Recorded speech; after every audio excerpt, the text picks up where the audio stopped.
Hi guys, my name is Borrodante, and welcome back to Eat Your Rats Jeremy. So this is where we left off. I just woke up the next day and we're continuing right away. Have no idea what you guys said in the comments for the previous video. We're only gonna be working on the lighting and rendering in general on the mood. So if there were any fixes on the sketch parts, we'll just do it later, as I said before. So, I looked at it this morning and I basically like what I see. We just need to finish the job, because a lot of stuff is just not rendered enough. Like shadows under the table and the light from the window. Should probably do more of that. So let's go ahead and do it.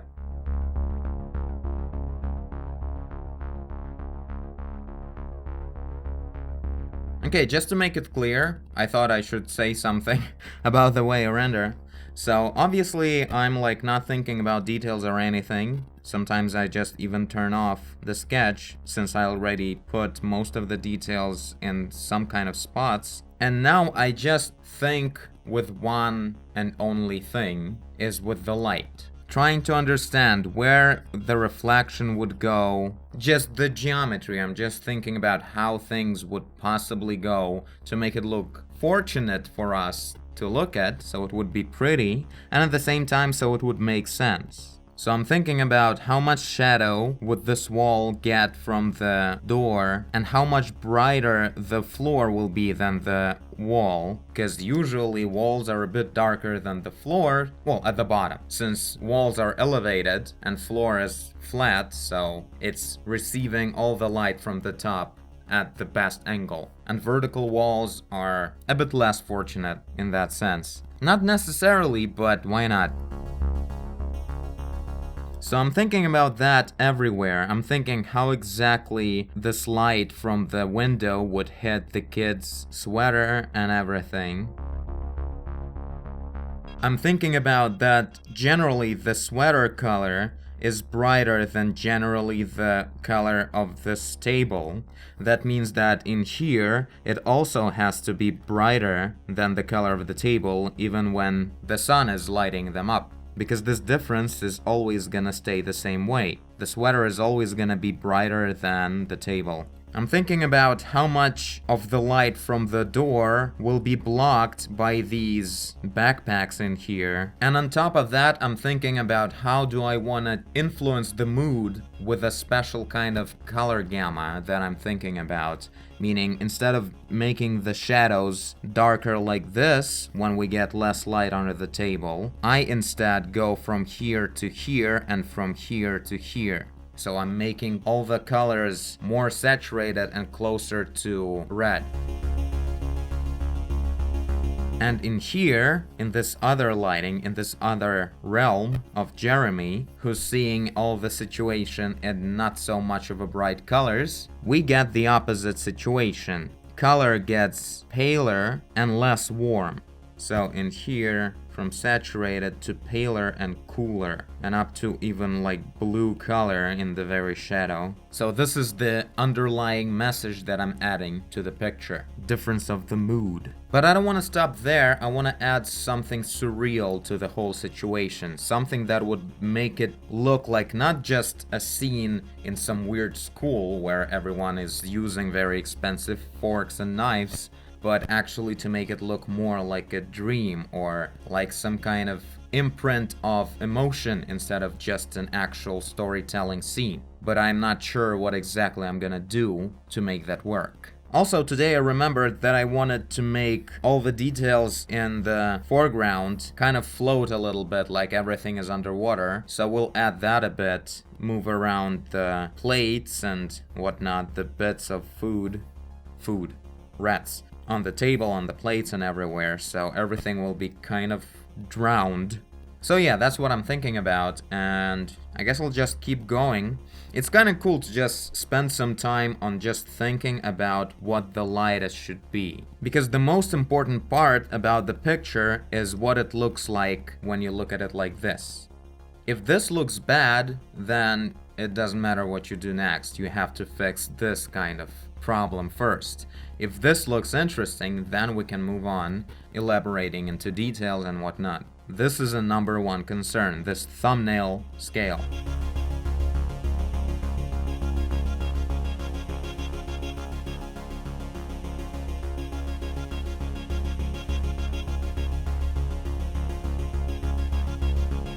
Decided to add a little bit of a glow around Jeremy's body in here, justifying it by some kind of reflexes and ambience around the light spot from the window on the floor, plus some of the reflection in here as well. And in general, I'm like increasing the contrast of the bright background and darker Jeremy by adding this. But at the same time, I'm trying to make it not look like a message that, hey, look, he's glowing. So the point is, I'm trying to create the feeling of this extra framing, coating of Jeremy's silhouette, but at the same time it should look somewhat natural. Like when you look at the picture, you shouldn't think that there is a glow around the kid. It should work subconsciously in a way. Also, I added kind of like vignetting on the edges of the table, so the light source is like the center light source, the cold one that is lighting up Jeremy. It's somewhat of a soft spotlight, so on the edges of the table is getting darker,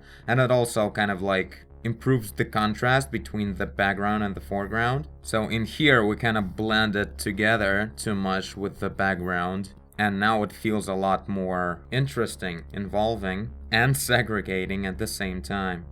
Kind of working out pretty good so far. It's on the edge of real and a little bit of extra something with these red shadows, but I want to add something more. I'm not sure what. Maybe some kind of surreal reflection, like exaggerated Fresnel effect on Jeremy's everywhere. But for now, I just keep searching. I really love the way sunlight turned out to be on the plates on that table. Looks kind of real with overexposure of white plates in the sun.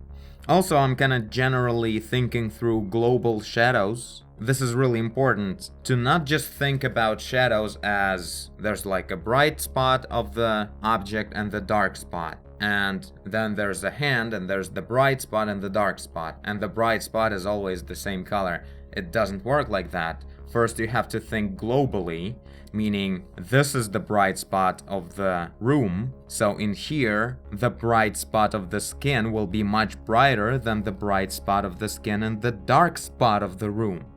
So you have to think first like globally, there's a bright spot in the room, and inside of it, all the spots will be brighter comparing to the spots in the darker side of the room. And the same way goes for like the top of the boy in here. It will be brighter than the bottom because the bottom is in the shadow from the table. There's a lot darker colors in here than in here. So this face catching the sunlight somewhere in there, so in being involved in the ambience of that sunlight, is gonna be really close to the colors of this boy's face. So basically, the face is gonna be lit kind of the same way. So this is the kind of math I'm thinking about, and it may sound complex and overthinking or something, but that's really, like, you can see how it makes a difference. It doesn't just sound complex, it looks rich and impressive in a way, I guess. I kind of like what it's turning out to be. But the thing is that this is a part of painting that is really important to pay a lot of attention to.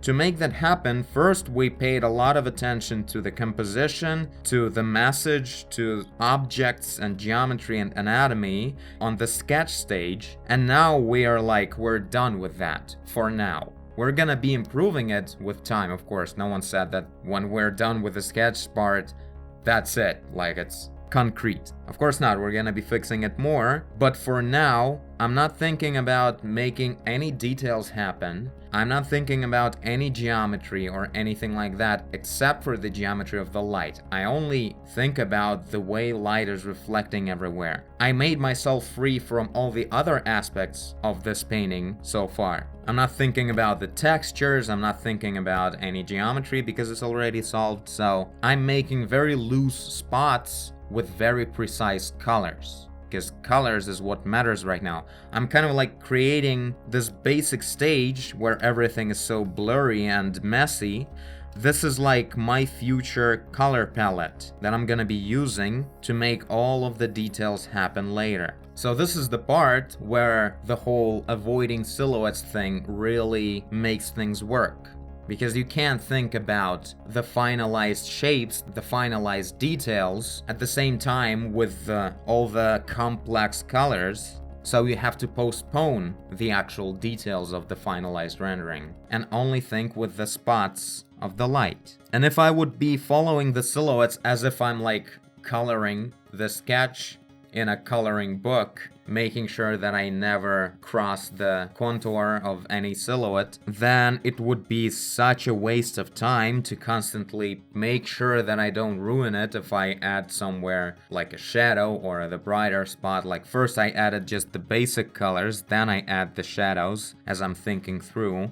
So imagine if all the silhouettes on this stage would be super precise, following the contours of the sketch. It wouldn't be just a waste of time, it would also distract me so much that the colors would be completely horrible. So once again, silhouettes are evil.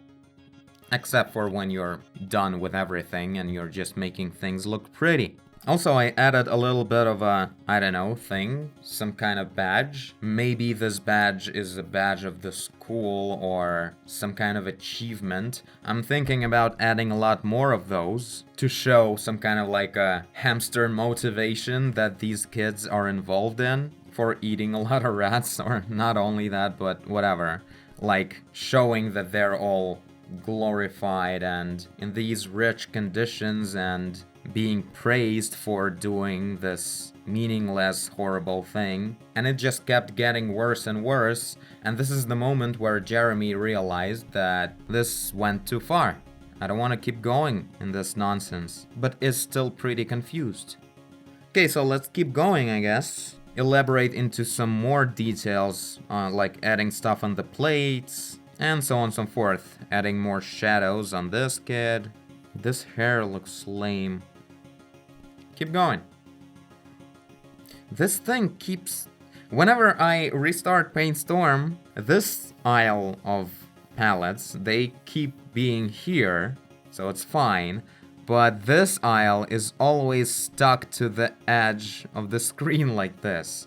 And I keep forgetting about it, and it makes it harder for me to frame the shot when I edit. I like to zoom in to the picture a little bit, and it's kinda lame when the color palette is only half into the shot. My daily problems.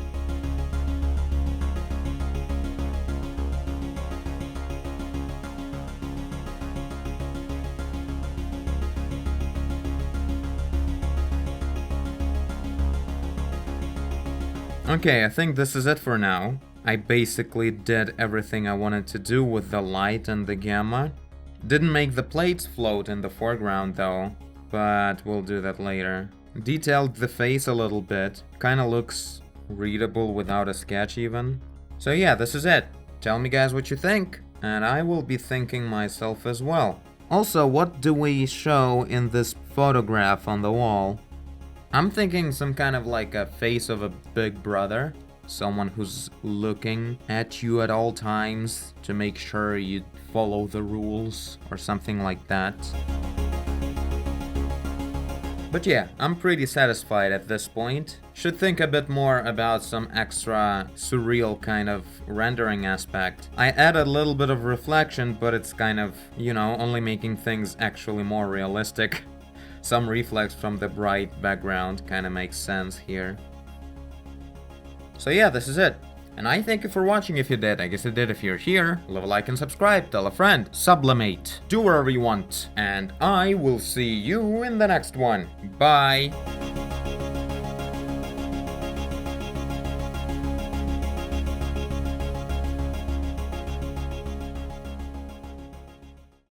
It's this uncomfortable stage when you don't know if the painting looks better with the sketch or without.